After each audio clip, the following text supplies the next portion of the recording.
The Little Death, a Henry Rios mystery. Author Michael Nava. Publisher Allison Press. Narrator Eric Aust. Written 1986. Chapter 9. It took Sonny Patterson 2 hours and 7 phone calls to get me out of jail. Most of the time I sat on one of the 3 bunks in a holding cell, watching soundless reruns of Fantasy Island while he wheedled on the phone to the booking office for my release. The last time I'd been at county was as a public defender. The morning I met Hugh Paris, nothing at the jail had changed, including the inmate population. Several trustees who recognized me from back then drifted past the cell, not saying anything but just to stare. I smiled and said hello, and they moved on. The sheriffs let me keep my own clothes, but they did not spare me any other part of the booking process. I was strip-searched, photographed, fingerprinted, and locked up, all the while thinking, this is unreal. The worst part was the strip search. Until then, it had never occurred to me to make the distinction between nudity and nakedness. Now I knew. Nudity was undressing to shower, or sleep, or make love. When you stripped in a hot closet-sized cell that smelled of the previous 50 men, and under the indifferent stare of 4 cops, then you were naked. I still felt the nakedness. It was like a rash. I couldn't stop rubbing my body. I made my mind into a blank screen across which flickered the images of the day, from Robert Paris's casket to Aaron Gold's fingertips, dipped in dark pool of his own blood. These pictures passed through me like a shudder, but it was better than trying to suppress them. The entire affair began with the murder of one man, Hugh Paris. Now it was assuming the dimensions of a massacre. No one connected with the Paris family seemed safe, including, perhaps, Robert Paris himself. Had the judge's death been purely coincidental to the fact that I'd begun to develop evidence that implicated him with 3 murders? Was there a gray eminence in the shadows directing events, or did the dead hand of Robert Paris still control the lethal machinery?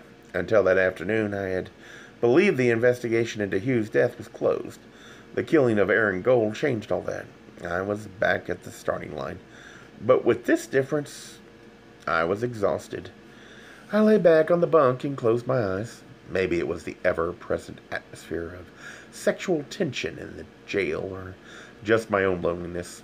But I thought back to the last time Hugh and I had made love. Once again, I saw the elegant torso stretched out beneath me as I lowered my body to his and felt the body responding, resisting, yielding. The image of his face came to me with such clarity that I could see the fine blonde hairs that grew almost invisibly between his eyebrows. And I could see his eyes, and in those eyes I saw, with more regret than horror, the face of Aaron Gold, bathed in blood. I sat up.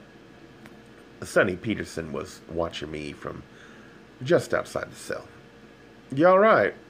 "Yeah, must have fallen asleep." "You look bad, pal." "I've had better days." I rose from the bunk and walked to where he was standing. "Well?" "It didn't look so good at first. 2 shots fired from the gun and your fingerprints all over the place. Fortunately for you, the same neighbor who called the cops also saw the guy coming into the yard, and it wasn't you." "I saw the guy." "Well, sorry, guy. Blonde, about your height. Good build. Good looking. Couldn't be you." "I do what I can." He lit a cigarette and offered me one. I hesitated and then accepted it. The last time I smoked, I was 18. "Incidentally, does that description sound like anyone you know?" I shook my head. "What about the guy you saw on the side of the house?" I took a puff. It went down pretty smoothly. "It happened too fast. All I really saw was the gun." "You're sounding like a witness for the prosecution. How come your defense witness always had such better memories?" "Clean living, Sonny," I said, dropping the cigarette to the floor and crushing it with my heel. The second drag had made me want to vomit. Well, that's something I'll never be accused of, he smiled. Hey, Wilson, he yelled to one of the jailers. Release the gentleman. He owes me a couple of drinks. I owe you a case. No, he said suddenly serious. You owe me an explanation. Did you call Terry Gomez? Yeah, she's up in my office. That's where we're going to go. It was only around 10, but it felt like midnight. Sonny brewed a pot of coffee and brought out a fifth of Irish whiskey from the deep recesses of his desk. Terry yawned, accepted coffee, but laid her hand across the cup. When he started to pour the whiskey in, he shrugged and poured me a half cup of coffee, a half cup of whiskey for himself. He dispensed with the coffee. Now that we're all comfortable, he began, settling into his armchair in his affected southern drawl, why don't you begin at the beginning?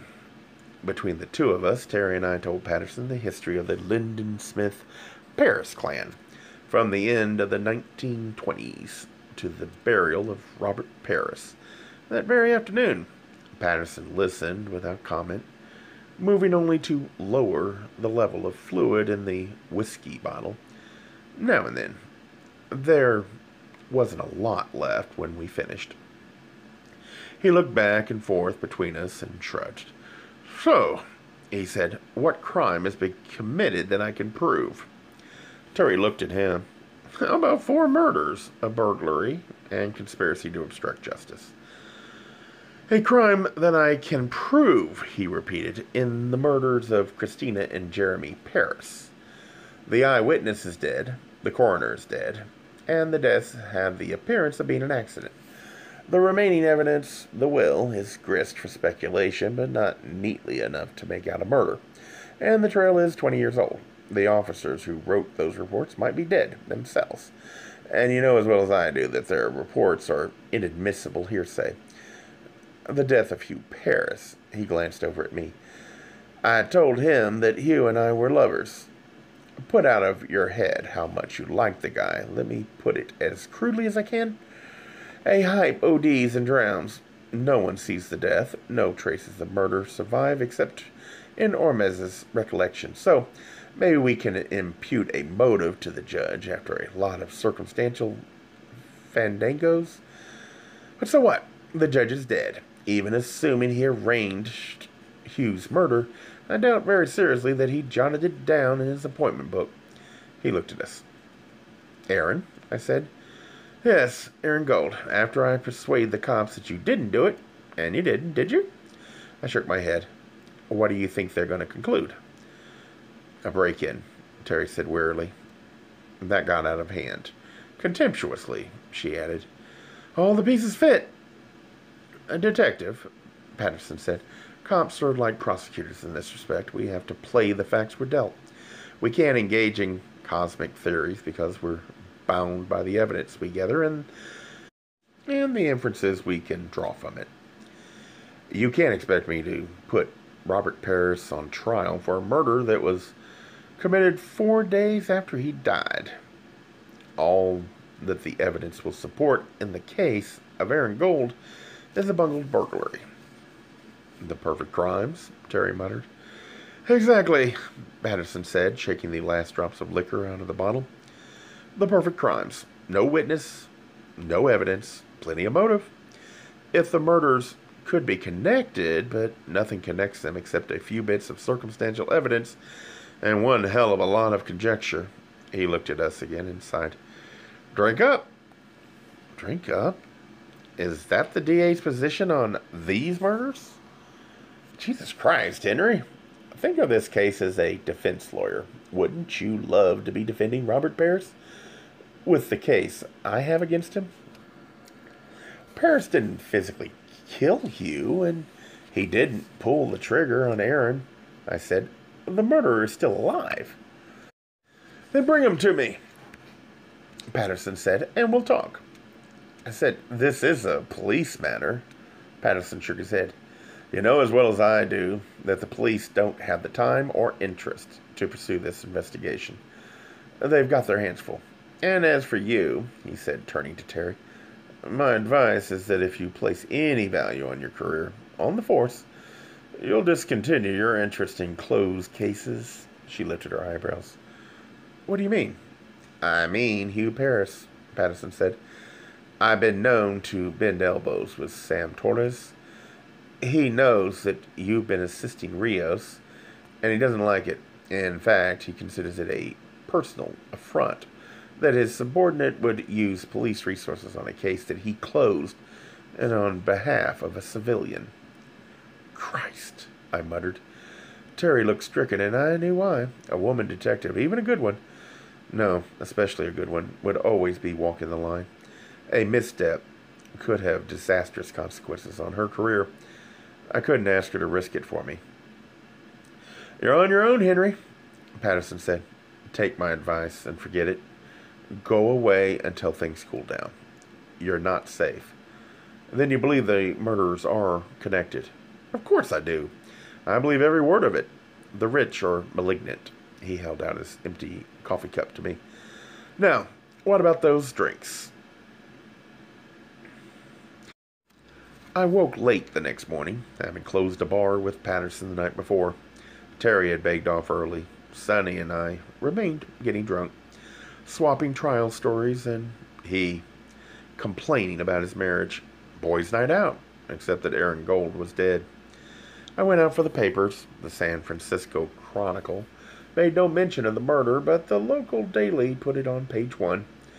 I read it while the coffee brewed. Burglary suspect unidentified, man detained and then released. No other suspects. Would anyone having any information kindly notify the police? As I drank my coffee, I wondered who there was to mourn Aaron. His law firm associates, a few ex-girlfriends. He had family in L.A. that he had spoken of maybe 20 times in all the years I'd known him. After all those years and all the people he'd known, I probably was still his closest friend. It just stirred me to think that he'd gone through life so alone. That image of opulent self-worth that he projected to the world was shadow play. My grief was real. I needed to think, but the effort was painful. All the easy connections between Hugh's death and Aaron's led to a dead man. The judge. But there it was. Aaron had information he wanted to share with me about Hugh's death. The man who broke into my house was also interested in that information, not gaining access to it, but suppressing it. He also had taken the only proof I had linking Robert Paris to his grandson's death, so I'd assumed that Aaron's information further implicated the judge. But the judge was dead. What difference would it make to anyone whether his reputation was ruined? And then it came to me. No one cared about the judge at this point. The break-in and Aaron's murder were the acts of someone with something left to lose, should it become public. Knowledge that the judge had arranged his grandson's death. And who was that someone? Hugh's actual killer? The man or men hired by the judge to carry out the murder. Robert Paris's death hadn't really solved the crime. Hugh's murderer was still at large, and I believe that that person was more than a goon employed for the occasion, but someone upon whom the judge had relied pretty often. Who would know about the inner workings of Paris's staff? Only a peer who had frequent dealings with that staff. John Smith? And who was John Smith? I had done a little research on Smith, gleaning the few facts I knew about him from the back issues of the Chronicle and my conversations with Grant. He was 81 years old, unmarried, a banker by profession, and something of a philanthropist. 4 months out of the year, he lived in Geneva, where he was associated with various banks headquartered there. He was also chairman of the Linden Trust, and by virtue of his control of the disbursements of that fund, was more responsible for the development and course of nuclear research than any other private citizen. He gave money to Catholic charities. He had a rose named in his honor, had never graduated from college in virtually every respect. His life was opposite that of his brother-in-law, Robert Paris, yet Smith, who lived in relative anonymity, was by birth something that Robert Paris never became, a member of the American aristocracy. Nor apparently did the two men like each other. There was never anything as obvious as a public falling out. As stewards of the Linden fortune, their economic interests frequently converged and were too important to allow personal feelings to stand in the way of greater enrichment. Nonetheless, Grant had spoken as if the enmity between the two ancient tycoons was public knowledge. All this made Smith a potential ally. Someone in Robert Parris's retinue had killed Hugh and Aaron. I could not interest the police in pursuing the investigation, but Smith, with his money and influence, could. What remained was to make an appeal to him. I needed entree into his world. Once again, I would have to rely on Grant Hancock, whose family, though perhaps poorer, was as distinguished as Smith's. I picked up the phone and dialed Grant's number. Grant was at work. I reached his secretary and made it clear to me that unless I was a paying client, I could leave a message. Finally, after lengthy negotiation, she agreed to give Mr. Hancock my name. He was on the phone a moment later. "Henry, I was going to call you. I just heard a very disturbing rumor about Aaron from one of our classmates who was working on a case with him." "It's true, Grant. Aaron's been murdered." "Jesus!" "And I was arrested for his murder and spent half the night in jail." "What?" "And the same day he was murdered, someone broke into my apartment and stole the letters that Hugh had written to his grandfather. Aaron called my apartment while the break-in was in progress. He said he had information about Hugh's death. Whoever was in my apartment, and I think it was Hugh's killer, heard the phone message and tried to erase it. Then the killer went to Aaron's. When I got to Aaron's house, he was dead." "Wait, Hugh's killer killed Aaron? The judge killed Hugh?" "No, the judge had Hugh killed. An important distinction. Grant, the man who did the actual killing, is still at large and probably in a panic since the death of his employer." "Didn't you also just say you'd been arrested for Aaron's murder?" "Yes." "How did that happen?" "I was holding the gun.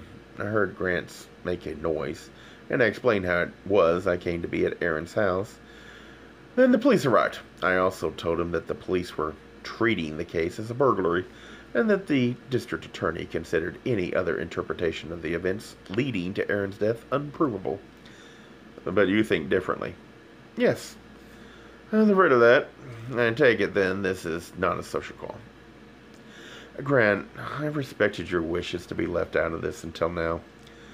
"Is that the sound of chips being cashed in, I hear?" he said. "The police are prepared to write off Aaron's death, the same way they wrote off Hugh," I continued, ignoring his joke. "I want to make contact with John Smith." "You're obsessed with Smith," Grant said. "He's just a private citizen. I'll bet a rich one." "Money makes things happen," I replied.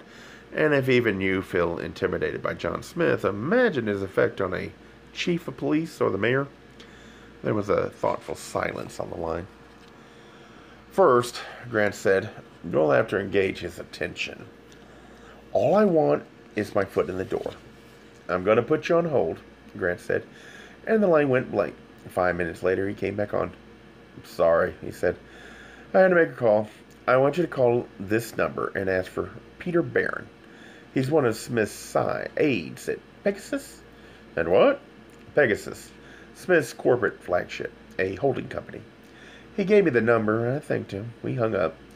"A company that owns companies." That's how Terry Ormez had described the corporation that held title to the house in San Francisco that Hugh had leased and was living in at the time of his death. Pegasus Corporation. I dialed the number Grant had given me. "Good morning, Mr. Barron's office," a woman said. "Is Mr. Barron in?" "Yes. Who may I say is calling?" "Henry Rios." "May I tell Mr. Barron what this call is in reference to?" "Hugh Paris," I replied. "One moment." I was back on hold. "Good morning, Mr. Paris," a male voice said. For the briefest moment, I thought I recognized the voice. "Mr. Barron, I'm a friend of Grant Hancock. He gave me your number." "How is Grant?" "He's fine.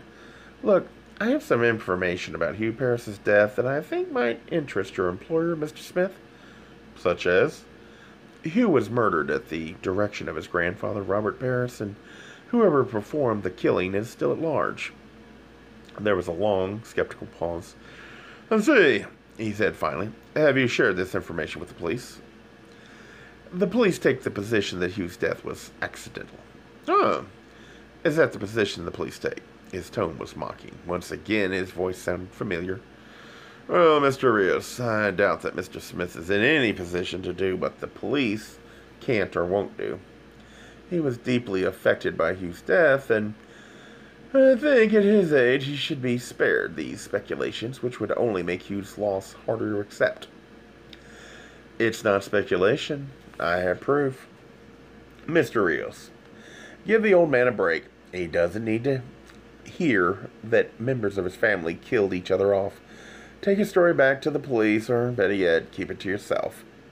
Switching to a different tact, I asked, who arranged for the lease of Hugh's house from Pegasus? What are you talking about? Hugh leased his house from Pegasus. Who was his contact there? Pegasus isn't in the real estate business. I saw the lease. There was silence on the other end. At last he said, Can't be. Look, Henry, I really must go. Have we ever met? I don't think so, he replied, sounding, I thought, nervous. I know your voice. Well, maybe we met through Grant. Goodbye, Henry. The line went dead. A moment later, I was back on the phone to Grant, asking him what Peter Barron looked like. I've only seen him a few times. He's about our age. Blonde, handsome, gay. Blonde. Good looking. That's how Aaron's neighbor described the man he saw in Aaron's yard the night of the murder. Was that also the man I saw? I closed my eyes, but I was unable to picture the face. Still, his hair, it was blonde, wasn't it? And I knew I had seen him somewhere before. Gay? I asked Grant. This, too, seemed significant. I run into him at Sutter's Mill, he said, naming a bar popular with professionals. Did he say something to you? No, nothing like that. Is there any chance I might have met him through you? I hadn't seen you in 4 years until 2 weeks ago, Grant said. Hardly enough time to introduce you to my friends, much less a cocktail party acquaintance. Do you know Peter Barron? I'm sure of it, but I can't figure out where. He knows we've met, too. He lied to me about that and about Hugh's relation to Pegasus. I think I'd better drive up to the city. Where is Pegasus? Grant gave me an address on Montgomery Street. I'll call you, I said, and hung up. Pegasus Corporation was housed on floors 38, 39, and 40 of a Japanese bank building near the Embarcadero Freeway. I called up to Barron's office from the street to make sure he was in. Then I entered the building. It was close to noon, and I explained to the security guard that I was meeting someone for a lunchtime conference, but had misplaced his office number. I gave the guard Peter Barron's name, and he made a call. He's on 39, sir, the guard said. Take one of the elevators to your right. On the 39th floor, I played a variation of the same trick with the receptionist, a stern-looking young Chinese woman who sat at a desk beneath a large brass engraving of Pegasus in flight. Hello. Do you know if Mr. Barron's gone out to lunch yet? She glanced at a sheet of paper. No, she said, reaching for the phone. You have an appointment? Wait, I said, briefly laying my hand over hers as she touched the phone. Peter and I roomed together in college 10 years ago, and I haven't seen him since. I'm in town for the week, and I wanted to surprise him. Understand? She nodded. Do you know when he goes out to lunch? Any minute now. You can wait here. Okay. But, well, when I saw Peter, he still had hair to his shoulders and was as skinny as a pole. I'm not sure I'd recognize him. She nodded again as gravely as if I were administering a quiz. Or maybe it was my antiquity that intimidated her. Her own college years could hardly be more than a few months behind her. Can you describe him to me? I asked. She looked at the wall behind me, thinking, He's about 6 feet, she began hesitantly. Blonde hair and blue eyes. Nice build, she giggled. Very handsome. Her description added nothing to what Grant had already told me, and it fit about 10,000 men in the financial district alone. Thank you, I said. I'll sit here with a magazine pulled up over my face and wait for Peter. You just carry on with your job, all right? All right, she said, and answered a call. I looked at my watch. It was 12:05. 6 minutes later, behind a flock of secretaries, a blond man stepped into the room from a door beside the receptionist's desk. I recognized him at once. He informed the receptionist that he would be out for the rest of the day. She replied loudly, "Thank you, Mr. Barron." He started walking out into the corridor. I put my magazine down and fell into step beside him. "Hello, Peter." He glanced at me and stopped. "Henry, I was just going to pay you a visit." He spoke in the same soft, reasonable tone of voice with which he had addressed me only 3 weeks earlier, the night he and his 3 friends abducted me as I was leaving Grant Hancock's apartment and shot me up with sodium pentothal.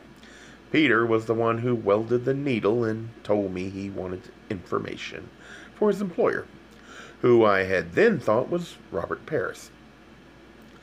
"You work for Smith," I said. "You're surprised.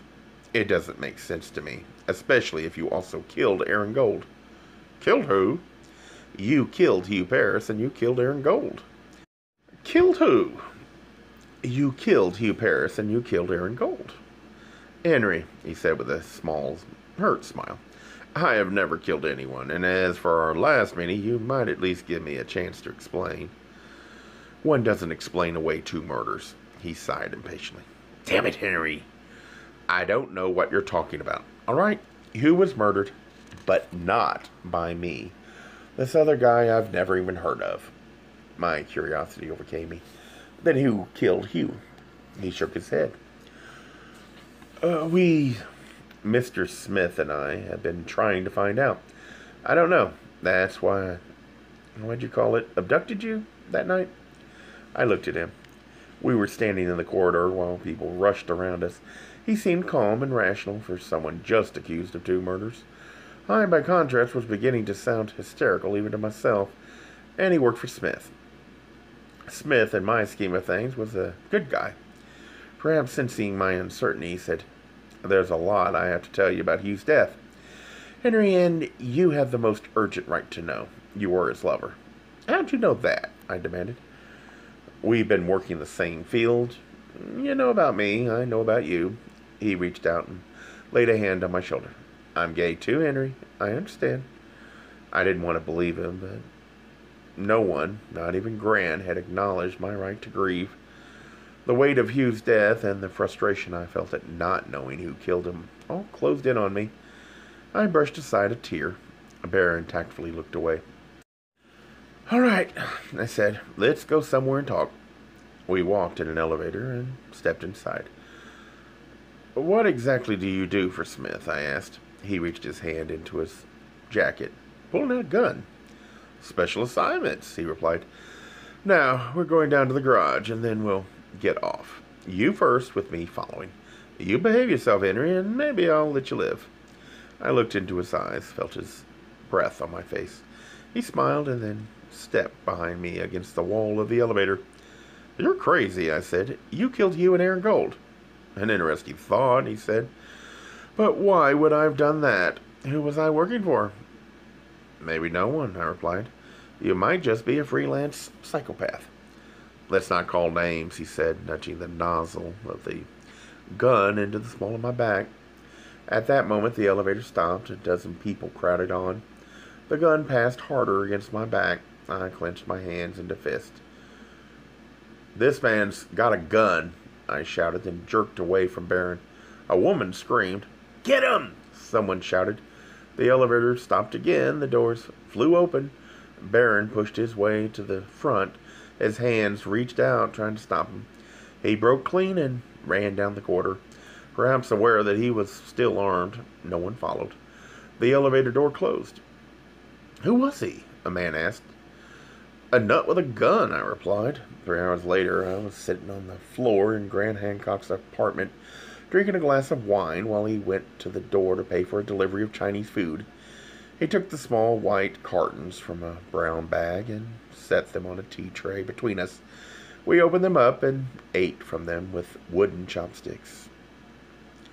I had just told him that after getting the names of the other people on the elevator, I'd gone to the police. What'd they do? What cops always do. They took a report and promised to look into it. By the time that report reaches the appropriate desk, Peter Barron would be in Terra del Fuego. Grant chewed a bit of shrimp. I don't understand why Barron pulled a gun on you. He works for Smith. Smith is supposed to be on our side. Does he work for Smith? I mean, he does, ostensibly. But in actuality, I think he was working for Robert Paris. That sounds complicated. But if it's the evidence, what I think happened is that Hugh contacted Smith to let Smith know he was back in town. Maybe he even enlisted Smith's help in exposing Robert Paris as the murderer of Christina and Nicholas. Smith leased the house for him, probably gave him money. Peter Barron works for the security section of Pegasus. I think Smith might have entrusted him to keep an eye on Hugh and make sure he stayed out of trouble. In fact, I remember that it was Smith who bailed Hugh out of jail when he was arrested in July. Are you positive? Yes. I called the jail and had them checked. I finished my wine and poured another glass.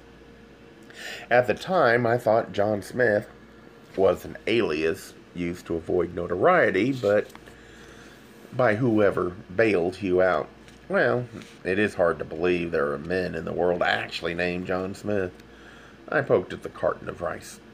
Anyway, I continued, Barron was supposed to protect Hugh, but instead he betrayed him to Robert Paris. How would Barron have known about the bad blood between Hugh and Robert Paris? I'm sure Hugh told him, I said. It was a subject to which he often returned. Grant nodded. So, Barron went to Robert Paris with the information that Hugh was in the city and that Barron, knew where Hugh was. Paris then paid Barron to murder Hugh, and that's how it was done. And Smith. Don't you think he was a little suspicious about the circumstances of Hugh's death? I'm sure he was. He probably had Barron conduct an investigation. You can imagine Barron's conclusion. Grant put down the carton from which he'd been eating. And Aaron. Who killed Aaron? Aaron worked for the firm that handled Paris's legal work. He must have learned something very damaging that implicated Barron with Hugh's murder. Such as payoffs. Maybe. Reports, I don't know. Aaron never had a chance to tell me. How much of this do you think Smith knows? Grant asked, pouring me the last of the wine.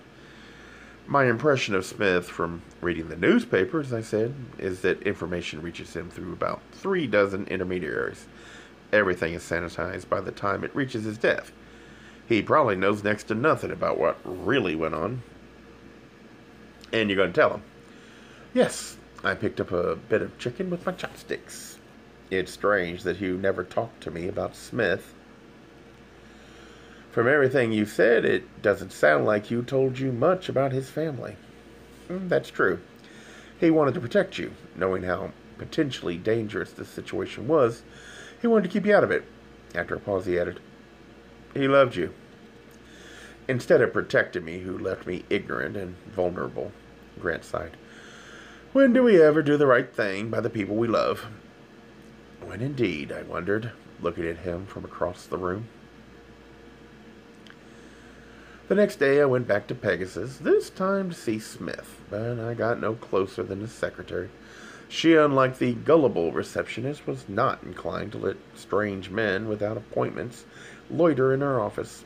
She threatened to have me ejected. Taking the hint, I went out into the corridor to ponder my next move. There didn't seem to be any. 2 middle-aged men in dark suits came out of Smith's office and passed, their jowls quivering and with self-importance. I watched them walk to a door at the end of the corridor. What I'd assumed was a freight elevator. One of the two withdrew a key from his pocket and fitted into a lock on the wall. The door slid open, revealing a small, plushly appointed elevator. The executive elevator, of course. It would hardly do for Smith and his retinue to waste expensive time waiting for the public elevator, or to endure the indignities of making small talk with file clerks. Smith would have to leave at some point, and if I couldn't wait for him in his office, I'd wait here. So I waited. I waited from 10 in the morning to nearly 6 at night, fending off the occasional security guard with my business card and explanation that I was meeting a friend from Pegasus legal staff. I thought that Smith might emerge for lunch until I saw a food-laden trolley wheeled off the executive elevator by a red-jacketed waiter. About an hour later, the waiter reappeared with a now empty trolley and boarded the elevator. Just as the doors closed, I saw him finish off the contents of a wine glass. At about 4, a few lucky employees began to leave, singly or in groups of 2 or 3. By 5, the corridor was packed. By 5:45, when it seemed that everyone who could possibly work at Pegasus had left for the day, the doors were pushed open, and 2 beefy bodyguard types strode out, flanking a third man. The third man was tall, thin, and old. The blue, pinstriped suit he wore fell loosely on his frame, and was shabby with many wearings, but he wore it as if it were a prince's ermine. They walked rapidly past me to the executive elevator. The key went into the lock. I rushed over to where they were standing. Mr. Smith. The tall old gentleman turned toward me slowly, examining me without particular interest. My name is Henry Rios. I have to talk to you about Hugh Paris. At the mention of my name, the old man raised his eyebrows a fraction of an inch, indicating thought, either recognition or surprise. However, he said nothing. The 2 men closed ranks in front of him.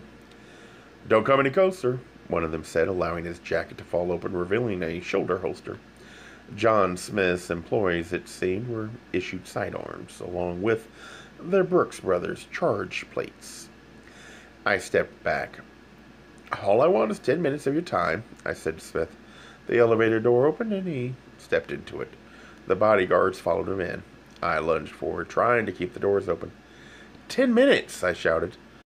The same man who just spoken to me now lifted a heavy leg and booted me in the chest, throwing me backwards to the floor. I lifted myself up.